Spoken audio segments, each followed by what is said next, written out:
I want to be close to my kids, and I can't parent them like I did before as they're figuring out life, because they're going to make choices that I may not agree with or may not like. Like, they love it when they see our mess and, can learn from it versus just having to go through it. Beanies? Give me the paper. Nice. I love you, Texas.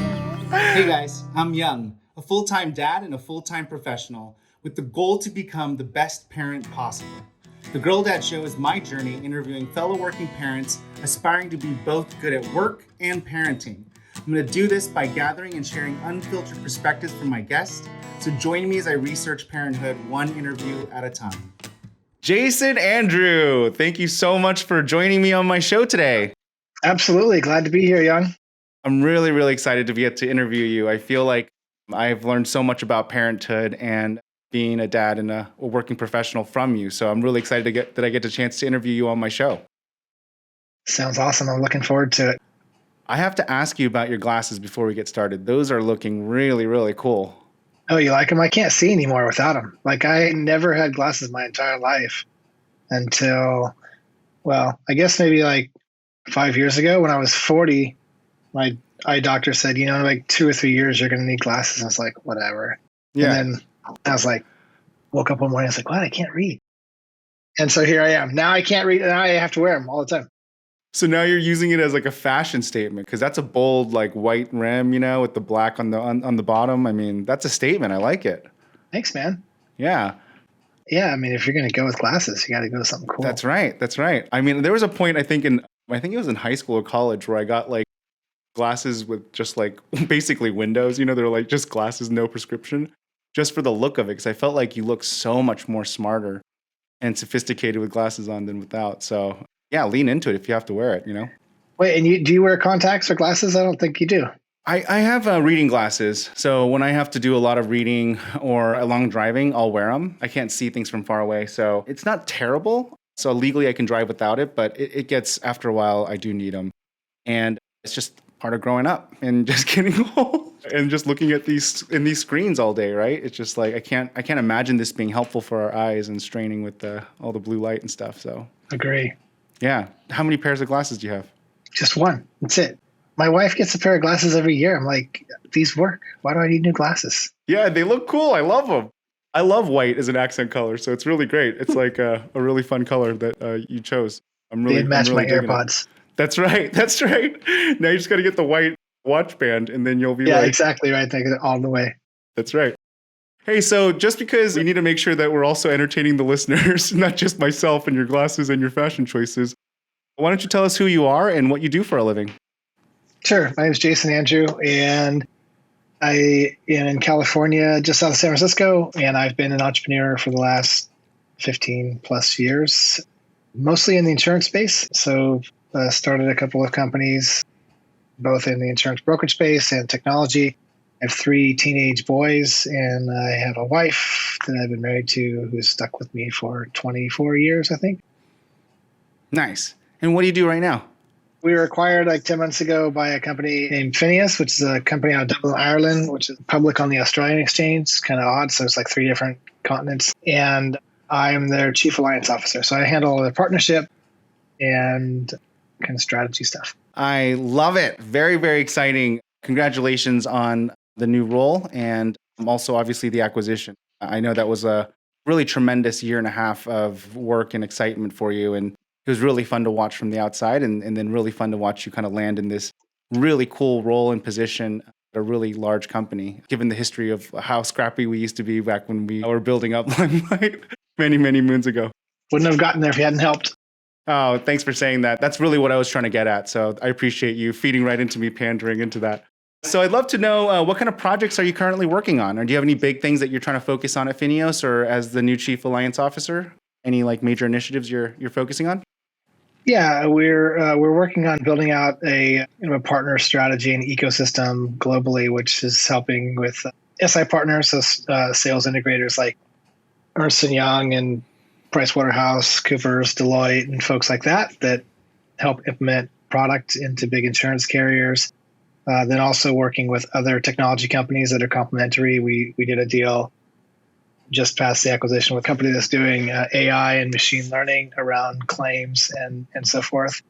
And then we just acquired a company called Spree. So they do machine learning and AI around claims and so forth. So we're working on a lot of building out partnership and ecosystems. And just when I told you that everything was turned off, I just totally. I'm not editing that out. We're going to keep that in there just so everyone knows that you have a hard time following instructions. Yeah, totally. And then we're expanding into some new geographies. And so looking at those markets. That's awesome, man. Sounds like a lot of big projects. And I love how understated you say it in the manner that you say it in. It's just some global integrations and systems building. I love it. That's great. Tell me about your kids. I know them, but I want our listeners to know about your awesome kids and just how old they are, who they are, and where they're currently at. 3 awesome boys. Youngest is Nathan. He's 15. He'll be a sophomore in high school. He has played club soccer for a number of years, and they're all gamers. They all play video games. They didn't get that gene from me because I just don't play video games that much. I mean, I played some. And then, so he's cool. Thomas just got his driver's license today. He's super excited. So he has like a 1990 convertible Volkswagen or something like that, an old cabriolet. So he's stoked. He has freedom now. So, but he's a programmer. So he just graduated from high school like 2 weeks ago, and he just got his license today. And so he's off to college and he is driving and he's super excited. And he wants to study programming, but he's taught himself how to code. So he's an engineer type. And then my oldest, and Thomas is 17. And then my oldest is Wesley. He is 19 and he's in his second year of college. And he's the artist in the family. So he's working as a lifeguard right now to put himself through school. Well, not really. We're helping him, but he's having fun working. And then he has written a couple of books and he does music and he does photography. And I think he wants to be a screenwriter. Oh, awesome. Yeah, that's amazing. I love how different all 3 of your boys are. They're fantastic. Totally different. It's so weird. It's weird. Yeah. Yeah. How do you manage that? Because I feel like my 2 girls are starting to separate in their personalities, even at this young age. I'm assuming that just gets further and further emboldened and defined as they get older. Well, we were visiting our family last week, and I was talking. Wendy's dad he was a civil engineer all of his career, and so very meticulous, very detailed. And that's not me. In terms of he built every house they lived in. He installed big sewer systems for cities. I don't have that gene, and my other boys didn't get it. But Thomas, from the time he was a couple of years old, he would build things from Legos. We would always give him the stuff from IKEA to put together. He built his own video game console instead of buying one, got all the components, carved out the wood. So that doesn't really directly answer your question, but it's really interesting how that nurture versus nature thing works because they have their own personalities from a really young age. But I think just I've always am and have tried to just get to know them individually. It's really easy to get into this mode of trying to have cookie cutter, read a book or something and say well, here's how I'm supposed to raise my kids. But just trying to get to know, really know who are they? What's the unique, what's their love language? What's their unique skill set? What do they get excited about? And then try and adapt to know them, Yeah, and that's also really interesting because I think it is the nature-nurture concept, but it's also got to be different with boys too. I'm assuming there's a point, well, you don't have any girls. I guess you don't necessarily know personally, but yeah, I'd imagine that there's a lot of bonding that goes on that's a little bit different than with a girl. For example, I'm sure there's stages that they're going through and you can talk to them about it and all those other things. Yeah, that's really interesting. So have you kind of pushed any of them into a certain direction, or are you just kind of going with the flow and just? Yeah, I haven't really. And, so I struggle with either sometimes feeling like we're great parents and sometimes feeling like I just haven't done anything to influence them. And I'm being facetious a little bit, but I've definitely not been anything, I've not pushed them in a direction. I've really tried to understand what are they excited about? What do they want to do? And then support them in that. And, and so I think the ways we have pushed them is trying to help them to think for themselves and make good choices about who they want to be and their character, and then what do they want to do And, so like, like with Wesley, I don't know that I would necessarily go, hey, you should be a writer. That's a really tough industry to get into. Yeah. Right. And a lot of Pragmatically people, speaking. Yeah. Yeah. I mean, depending on your measure of success, I guess that's the framework I'm coming from, right? I mean, if you think about living in the Bay Area and supporting a family and say, hey, I'm going to be a writer, it's just statistically that's more challenging than like, I'm going to go and learn how to code and get a job at Google, right?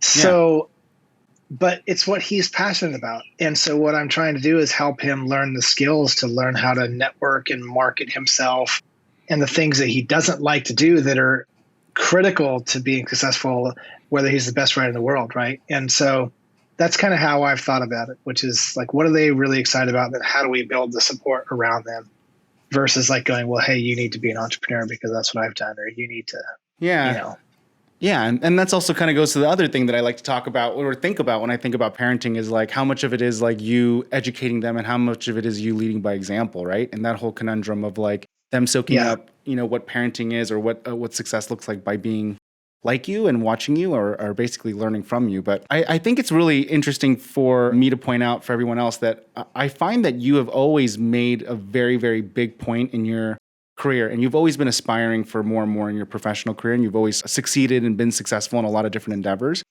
but you never stopped also striving to be a great parent. And it's one of the things that I really admire and love about you. And quite frankly, it's one of the reasons why I even started this podcast. It's this whole concept of like, why not both? And like, let's try to actually strive for both. And there were so many instances when we had critical meetings and time when we were working together at Limelight, where you would literally stop what you're doing to be present for your kids.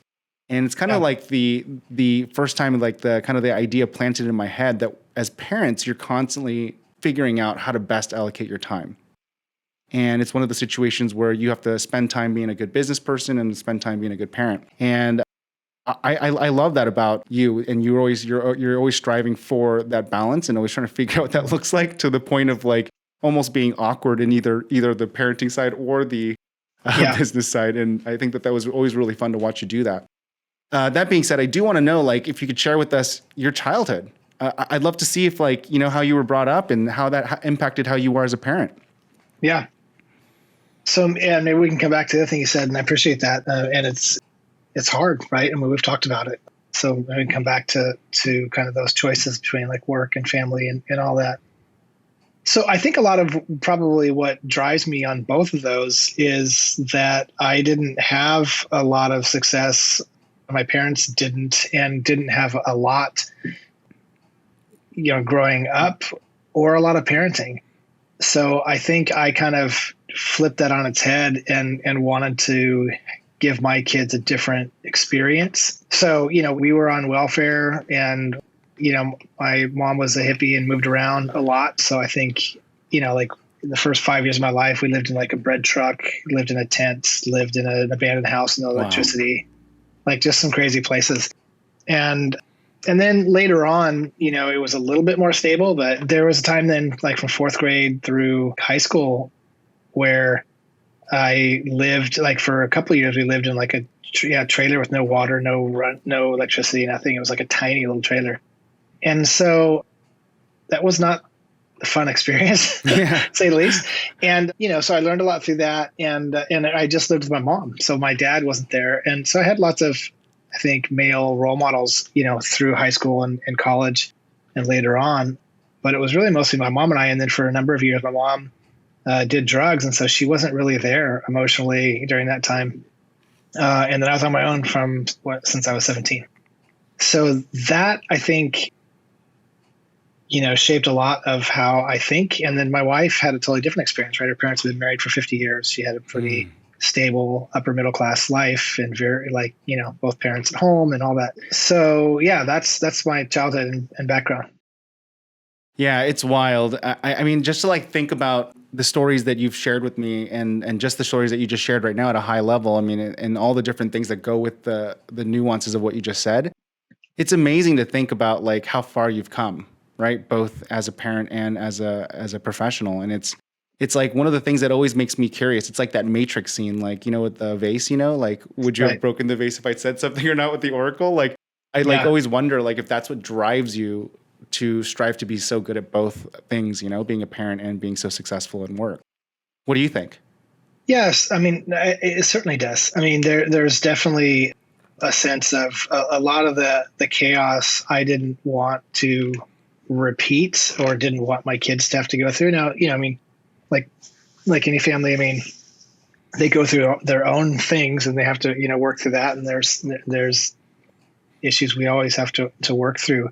But I just wanted to have a much more stable life and have some balance also. So, I mean, I've been really reflective on that my whole adult life and, and have a really good relationship with mom now. And she quit drugs, 30 years ago, and she's become an amazing woman. But we've had to talk through it a lot. Like, hey, what was going on here in this situation and what happened there, and so here I am. And we went up for her 70th birthday not too long ago and had this amazing talk, and she's just become an incredible woman, but it's taken a lot of time to reflect. And it's interesting just how much that still affects you as an adult, even, and stuff that she still feels about it as a 70-year-old woman. Right. Wow. And we have these amazing talks about it. And then about her thoughts about us being parents and her grandkids and like the whole thing. And so it's just, I don't know, I find it all really fascinating.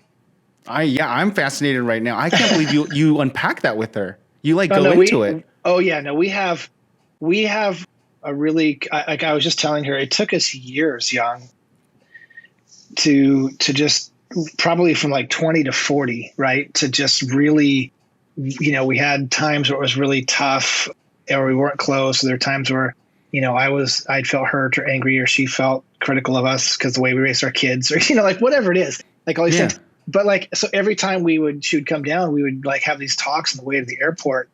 And just they got better and better over the years. And now over the last probably 7 to 10 years, it's just become a really cool relationship. And so there's not really many topics we don't talk about. And my kids know all about the background. She knows that they know. They talk with her. And we've all really learned from it and try to keep figuring out, like, how do we become better and better human beings through just all the stuff we've gone through. And she helps other people that are homeless and on drugs. And it's just a really cool thing. Wow. So she's actually even turned around and done a lot of giving back. Totally. Yeah. Wow. And so, I mean, this sounds like it's an incredible test of empathy and patience because I mean, I'm probably paraphrasing or projecting my feelings, but based on what I've heard about your childhood, I mean, I'd assume that there's probably a lot of resentment and concerns and questions. And for you to go not only forgive it, but also try to build that relationship back up and unpack it is massive. Yeah. And I mean, I had, and you and I've talked about this some, I mean, I think my faith drives a lot of that too. I mean, I had a pretty big life-changing experience when I was 20 or whatnot. And that's carried with me as well.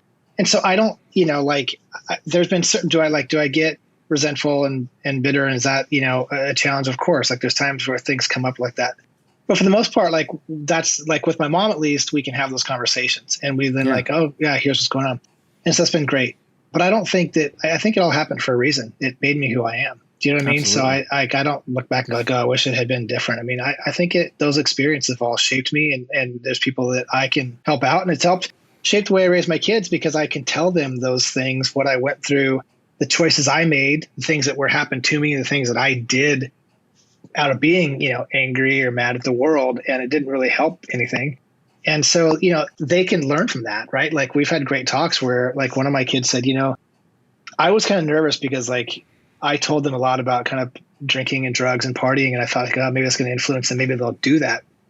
And Wesley told me at one point, he's like, Dad, all your stories, they had kids in high school partying, doing drugs, whatever. And they're like, all the stories you told me totally dissuaded us from wanting to do any of that stuff. Oh, wow. We just listened to your stories. We're like, nah, we're not going to do that. That's amazing. So basically I'll tell my kids about all the parties and drugs and drinking that I did to dissuade them. Yeah, I think sometimes people feel like, well, I can't share my dirt with my kids because then they're going to feel like, oh, they're going to go and do it. But I think a lot of times it's actually the opposite. They love it when they see our mess and, can learn from it versus just having to go through it, I think it helps them make better decisions when they see oh, you're not perfect as a parent. Yeah. And I've also read something about that, like, after the age of 12 or 13, you stop being a parent and you're not really teaching them anymore. You're just like mentoring and coaching them, right? And so when you think about mentoring and coaching, that's kind of in line, right? Like being transparent, showing your fallacies, because now you're leading and inspiring versus like teaching and managing. And, Because because I think our kids, like, they have so much pressure, like, whether it's said or not, they'll act like they don't respect us or like us, but they look up to us as parents and feel like, man, I can't do what, mom or dad has done, or I can't measure up, and then they've got pressure from their friends. And then if there's church culture and pressure, they've got that. It's like just all this, now everything online or whatever. So I do think like just that vulnerability makes a huge difference, And then what do the kids say when they like talk to your mom and their grandparents about this and kind of like your past? Like, I know you're saying you have these transparent conversations, but like, what is their reaction and how do they process this stuff? Do they have a lot of questions? Yeah, totally. But again, we talk about it. Sometimes they just want to hear more about the stories. Like, like, give you one example. I mean, I didn't even know the guy's real name until actually just this last week. And one of these other things, because someone posted a picture of her on this wall. But like one of the guys that my mom dated was a guy named Trigger. And he was a big bearded, like drove a Harley. So like I remember being 5 years old in the back of a Harley, like holding on for dear life, like just going fast. And so just some really wild, crazy stories about that I've told my kids. But like they like, it's like, in their minds are like, whoa, man, tell us a story about you being on the bike with Trigger. Like they're just like, to them, it's like this, they just like, it's part of the folklore. It's part of the whole thing. And I think that, they want to go off and create their own memories. They don't want, they go, okay, we know, like, let's stay away from this thing or go in this direction or here's the consequence, whatever. But it's all pretty fluid. We talk about just different things all the time, whether it's, past, present, future, whatever, right? And is that like a focus point? Is that like an intentional thing that you're trying to do, is like build that, open, transparent relationship with them to talk through everything? Yeah, I think to your point, and you and I have talked about our parents, a number of different times. I think for me, like whether it was being, a founder of a business or being a dad, I think it means continuing to change for what's going on today. Like, I want to be close to my kids, and I can't parent them like I did before. I've got to learn, like, to your point, like how to transition to a coach, a mentor, an advisor, a friend, and just, try and love them as they're figuring out life, because they're going to make choices that I may not agree with, I may not like, or they're going to do things. And I find, which I think you do, it takes a lot of work to like just love them for who they are versus trying to like disapprove because they didn't do what I wanted them to do. And then that typically, I feel like, just creates resentment or distance because, okay, well, mom and dad just aren't happy with my choices, so we're not close. They're going to go off and like, so I don't know. I feel like I want to be able to have an ongoing relationship that's continuing to grow with them as we all mature. And that means me saying stuff that I do that they're like, Dad, you're being a jerk or whatever, like, or you're just totally, you're expecting me to be something I'm not, instead of just accepting them and being being there and learning. And I think that just means continuing to grow and learn and being transparent about my biases, things that I don't like about them and that they don't like about me, and just being able to like kind of work on it like any relationship is how I view it. Yeah. It's kind of funny because when you think about like how you work, and I know this because I worked for you at Limelight, but you also parlay a lot of that in work and how you lead. Would you agree or disagree? Yeah. And I guess like, I think I try and view it as like, I don't know that it has to, I mean, I think my ideal thing is that you would have exactly that in the work setting as well. Because, whether it's being the CEO or, then people are like, oh, I gotta like act, like strong or good or, whatever, instead of just being authentic and going like, can we talk about like, right, we work together on this a lot, which is like, how do you create a safe environment where people feel just that, like safe to be authentic? Because I think that's where you get a strong relationship and you get productive work. Like if we're like nervous and about what people think all the time in the workplace, and can't, and have to perform, and either nervous we're going to get fired or whatever, and can't, or worse, people aren't open to feedback and input because it's a power position or power play. It just sucks, because then you're in a situation where you're not going to really be honest, and you don't really know the person. Yeah, and then you end up getting like less effectiveness, because now they're just like agreeing to agree, and then like turning around and not being all in it. Yeah, it's like a faux agreements. And so you're absolutely right. Yeah, and it's really interesting, because like there's like this concept that I learned working with you and through Limelight, through a lot of those things that you kind of like forced us to have, even though it seemed redundant at the time, just telling you the truth. I'm smiling because like the way you phrase it, like you force us to do, it's like antithesis of everything we just talked about. But that's cool. Right. It wasn't as authentic as I thought. Well, there were times, right, during when we worked together where the choice was obvious. And even if the choice was obvious, you wanted to make sure we heard all points of view. And it's like this level of like empathy and understanding that wasn't necessary in your position and your title, yet you chose to do it. And it's really interesting, because like when you look at things like that, it's not those moments that you realize, who you are and how I perceive you and what I've learned from it. It's after the fact that you think about it and you go, you were creating, your value proposition in my mind, right? Like who you were and how you were going to be branding yourself. And you were the type of person that said, hey, even if the facts seem like they're fully loaded, we're still going to give the benefit of the doubt and take the time to like talk to everybody that's involved and understand their point of view. And whether it made sense to me in the moment or not, the end goal was exactly what you just said. It's like you're meeting people where they're at and trying to figure out like, hey, can we unpack this and get like true buy-in and alignment versus, hey, this is obvious. Yeah. You should line up, So I think that's really fascinating. That's kind of like paralleled into work and school. Sorry, not school, work and home. Yeah. I really love, I don't know if you read or listened to Ray Dalio. He's a hedge fund manager. They wrote the book Principles.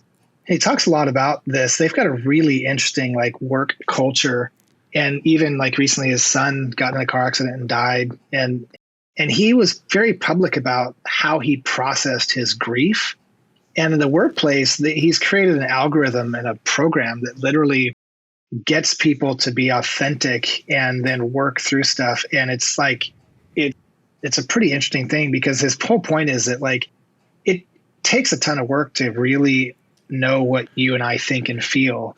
That's right. To get people to be in a spot where they feel really comfortable being truly authentic and honest, without fear of retribution. Right. And I think like that's just something I feel like I don't think I do the greatest at it, but aspire to, because I think it just creates a much more enjoyable atmosphere, whether it's at home with family, whether it's at work. And that changes all the time. What you think, feel, and believe today may be different in 6 months or a year or 5 years based on all kinds of things. Right. So it's not like you can pick a point in time and go, cool, we're good. Right.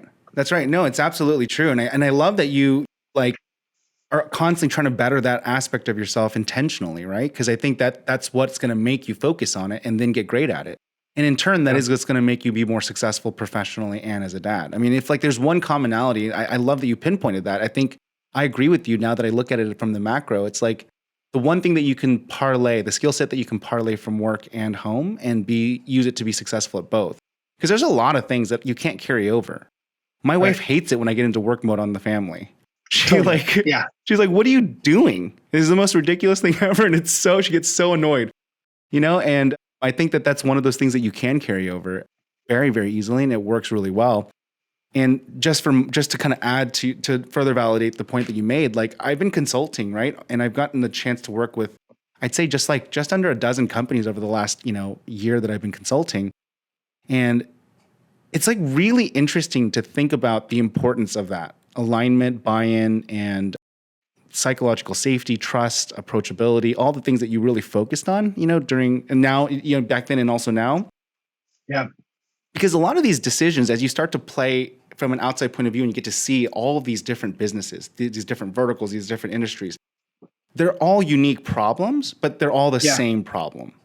Right. And so the answers become very simple for a consultant to come in and say, hey, I just did this 3 times, like in Q2. let me show you how Yeah. these 3 companies did it, and then I can make this faster for you. The issue isn't actually solving the problem for the business anymore. It's more about solving for people. And so I've like learned over the last year of being a consultant and getting to like parlay these problems into solutions. It's much more people based. It's much more about like figuring out what that person is trying to get done, or what they're trying to intend to do, or what they want this other person to do, and what this other person actually feels, or if they're 100% bought in or not. And it kind of comes back to this like full circle about what you said. Like none of that matters if they're not fully bought in. And you actually won't get full efficacy, if efficacy at all, because they're not bought into it. And so it's so important, as basic as it sounds, that's actually probably more important than how the business tactic or strategy that you choose or know. I totally agree. Do you? Have you I known do. this? No. Have you known this fact for a long time? Is that why you're like, is this like your way of saying I told you so? No, it's a weird thing being here because I want to ask you a ton of questions about the stuff you're learning and what you're doing, but you're interviewing me. So I feel like I've just got to answer stuff and not ask questions.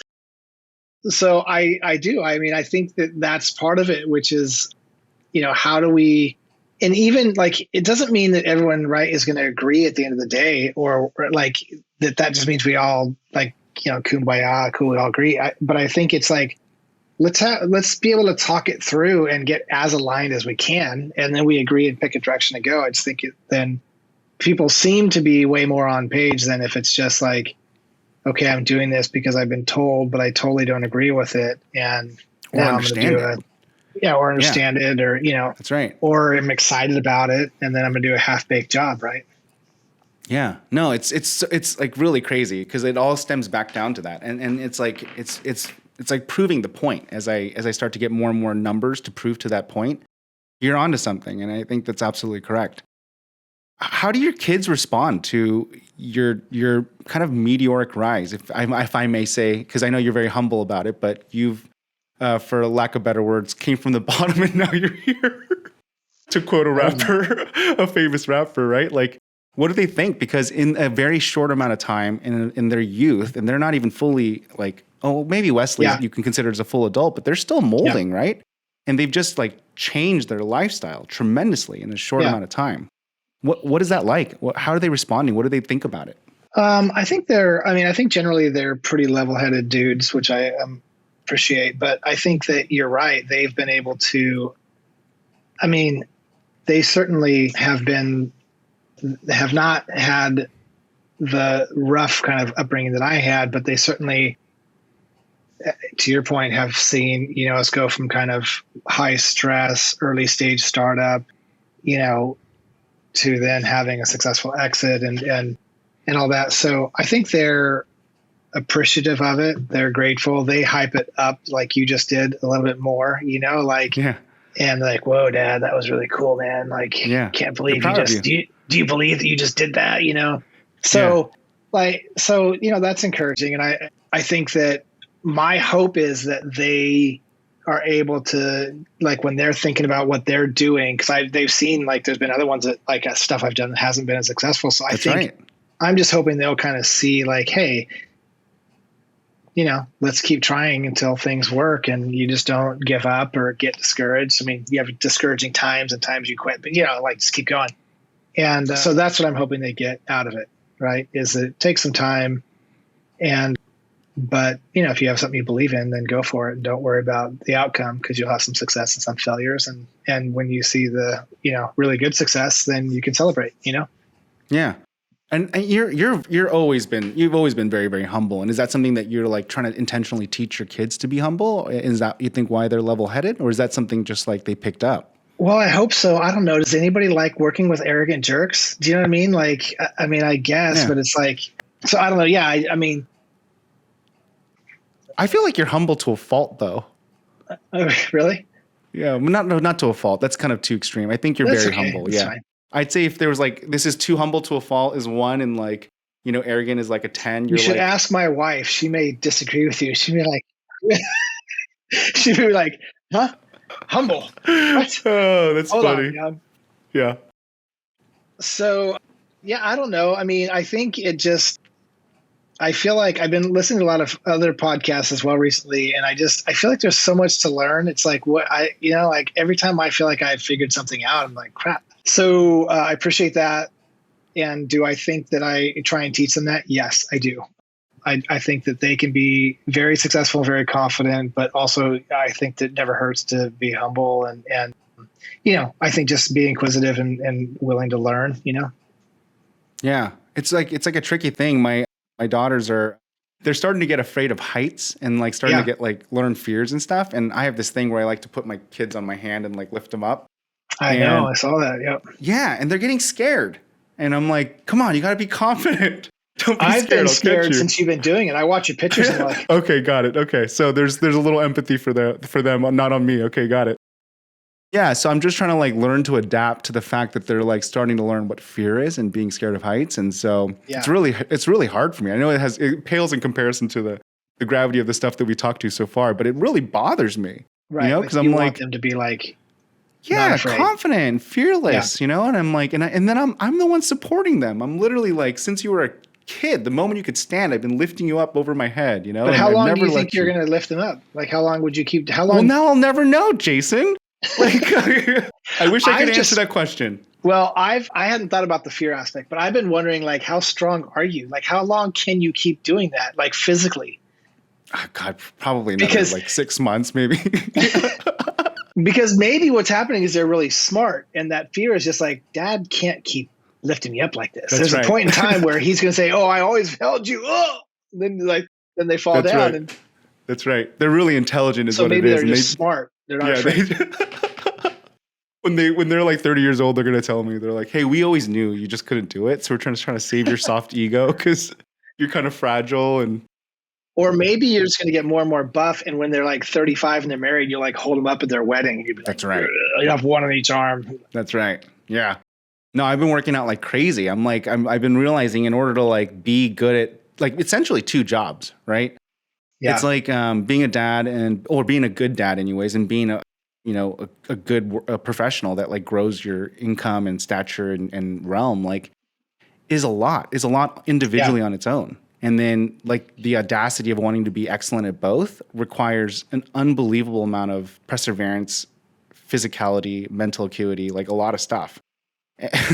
Makes it sound like like it's this incredible thing, but like it is. And so you have to like, if you really are serious about being good at both, like you have to work on your mind and your because you physically cannot keep up. Like there are days where I'm like, I do 12 hours just back to back Zoom meetings, and then I stop for 2 hours and I just muster up the strength to like be like normal and not stressed out and hang out with my kids for 2 hours, and then I go right back to work.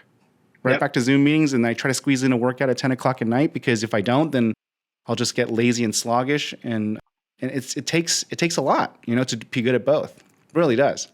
And I've been struggling a lot with it over the last couple of years, but I'm committed to this idea that it doesn't have to be one or the other. I don't want to stop growing either aspect of it. What are your thoughts on that? I haven't worked out in like 4 years, man. So you're way ahead of me. That's maybe not entirely true. I mean, I've worked out some, but yeah, you have. You do. You always want to, but you never get to it. So what do I think about that? I think that what you said is 100% true. I feel like that's the most challenging thing. And, like all jokes aside, I do think that, a lot of people talk about entrepreneurship or whatnot. And it's like, well, family, work, friends, church, exercise, pick 2, pick 3, whatever. Like, and I actually think that's, if you're doing a lot, I think that's actually, there's some truth to that, whether we want to admit it or not. Like, I think some of my friendships over the years at different points in time have suffered some. I think exercise some. I know some people, like, there's lots of awesome books and people are like, you can do it all. That's right. But I feel like, we scaled the company and I'm close to my kids. So I feel like that was a success. And some of the other stuff we didn't do as much of. And, I think that, and even in doing those 2, at some points in time, one or the other one suffered because I had to give more attention to my kids, which when they needed it. And I think that was the right thing to do. And other times I had to give more attention to the business, and kids suffered. And, but always trying to come back to kind of get some quote unquote balance. But I think some people seem to be able to do it, but like, I think two is kind of my capacity. Yeah, no, it's not easy. And I don't want you to think that I'm sitting here like working out and meditating like religiously, right? I definitely fall off the wagon all the time. And it's the first thing to go, right? Because it's never going to supersede work, and it's never going to supersede kids, and it's never going to supersede like basic like sleep and stuff. But anytime I sit there and like, hey, like, I'm tired, but I got to do this. You just like try to suck it up and do it, and you try to get on the wagon, and I'll have these nice spurts and stuff. But I realized over doing these kind of spurts that I'm actually more successful at parenting and work when I do workouts and I find time to like just be mindful or go for a walk without any kind of thinking. Totally. I feel like it actually exacerbates your abilities. And so there's something there if you can stick to that. Totally agree. So based on that, how do you qualify success as a parent and as a worker? Because going back to that original question that we kind of like skipped over because I asked you about your childhood, how do you qualify success as a parent now? I think it goes back to some of the stuff we were talking about. I mean, I think in my mind, success is believing or seeing that I have a relationship, I'm close to my kids. Because I think that these barriers that we're talking about, it's easy. I think if they don't feel hurt or vice versa, I mean, and we can't have a relationship, then we're just going to want to get away from each other. Because, it's like we're here with each other, living in the same house all the time. And we're different people, so we do things that drive each other nuts, right? Or that we don't like. And so I guess for me, it's more the emotional intimacy, the closeness, that awareness is success. That like, when times are good or bad, like that they want to hang out or want to talk or want to get help or whatever it is. That is, to me, success. That's awesome. And I also love that you have like specific examples of what that means as well too. That's really cool. So going back to another thing you commented about, you said you've been listening to a lot of podcasts. What kind of podcasts do you listen to? Oh man. Well, I listen to a lot of true crime stuff.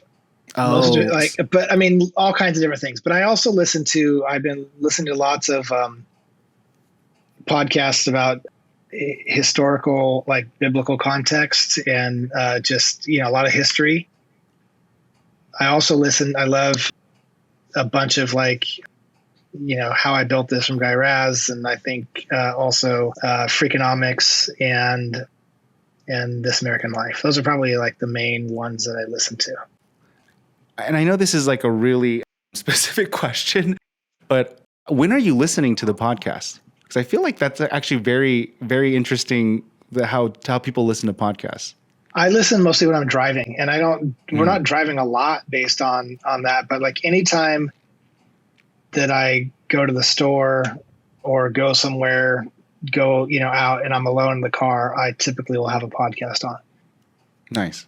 That's usually when I listen. I don't like if I'm sitting someplace, like I'm not listening to a podcast. I'm reading something or watching something or doing something. But so yeah, usually it's when I'm driving. But for overall though, the podcast that you're consuming is a wide smattering of your interests. So it like fills you spiritually, entertainment value, business value, learning, kind of like a spattering of all the things that you kind of care about. It's not like necessarily a focus. Yeah, usually like self-improvement in business, I try and get away from when it comes to podcasts. It's my way to check out because I feel like I do a lot of that other stuff, day in and day out, and I'm working in business. So, I'll read a lot of articles or read more business books, but podcasts are a way for me to just check out. That's awesome, man. Yeah, thanks for sharing that. Maybe I should add that to my list of questions I ask every guest. I think that's a good one. But now we're coming up to time, and I know you're a busy man. Let's go ahead and wrap this up with some questions that I like to ask every guest. So I'm just going to rapid fire these off for you, and then I'll let you go back on your busy day. Okay? Okay, sounds great. What advice do you have for other parents and soon-to-be parents? Don't have kids. Run away. That's amazing. It's also really funny because I got to tell this story. Sorry. I'm going to make this podcast episode super long, but it's okay because it's such a good story. I remember after we got pregnant and I told you we were expecting, you're like, I'm like, do you have any sage advice being, a parent of 3? And you're like, having kids is broken down into 3 sections, and they're like basically 3 trimesters of 7 years. The first 7 years is just physical pain. You can't sleep. You have to pick them up. You have to pick up after them. They like just hurt you physically. You get so old so fast. I'm like, okay. And you're like, the second 7 years, they start figuring out who they are, and they like start pushing their boundaries, and they just hurt you mentally so bad, right? You're just constantly getting headaches, and they're just like hurting you mentally for 7 years. And then I'm like, okay, what about the third? And you're like, now they know what hurts you and they do it anyways, and they just hurt you emotionally. And I don't remember this, by the way. I feel like you've like embellished the story over time and whatnot, but maybe. But I swear to you, said this to me, and it was the funniest thing ever. And I don't know what compelled you to say it, but I was like, why wouldn't you tell me this before I had kids? Which is kind of funny because now you're telling the advice of not to have kids. I love it.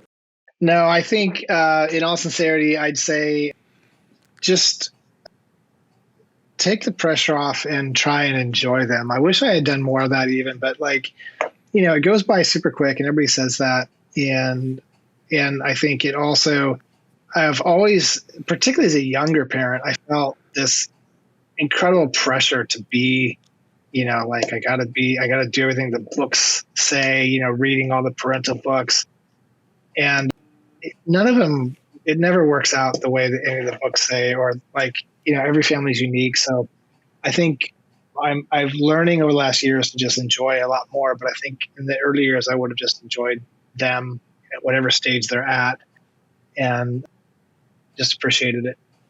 Nice. Yeah. Next question I have for you is, if you could go back and tell yourself one thing before having kids, what would it be?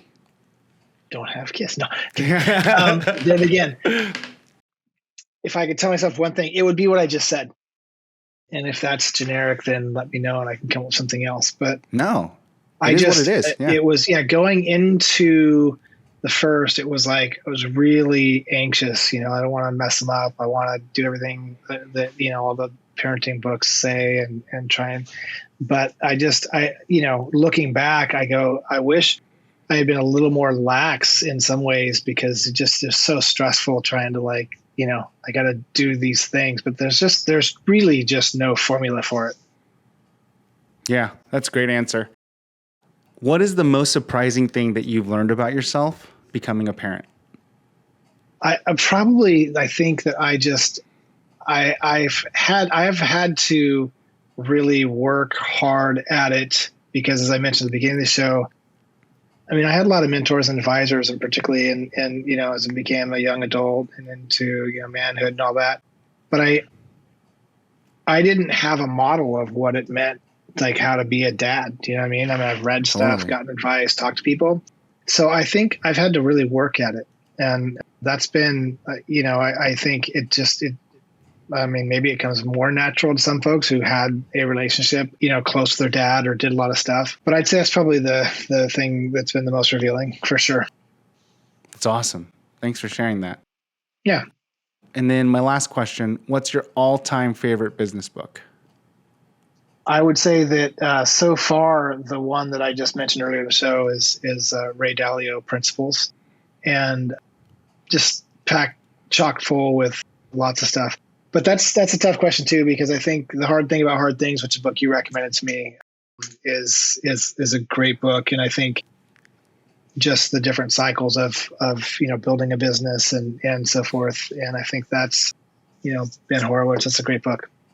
Yeah, that's my favorite. Yeah, it's an awesome book. I love that book. Very cool. Jason, thank you so much for taking the time to hang out with me and talk to me about parenting and work. I, as always, love hanging out with you, and I learned so much again. And I feel like every time I talk to you, I learn something new about you. So it's really, really great to have you on the show. Thank you for your time. And I look forward to catching up with you next time. That was awesome. Thanks, John. Thank you. Thanks for tuning in to another episode of The Girl Dad Show. We really hope you enjoyed that interview. And as always, please take a moment to review, rate, and subscribe. We'll see you next time.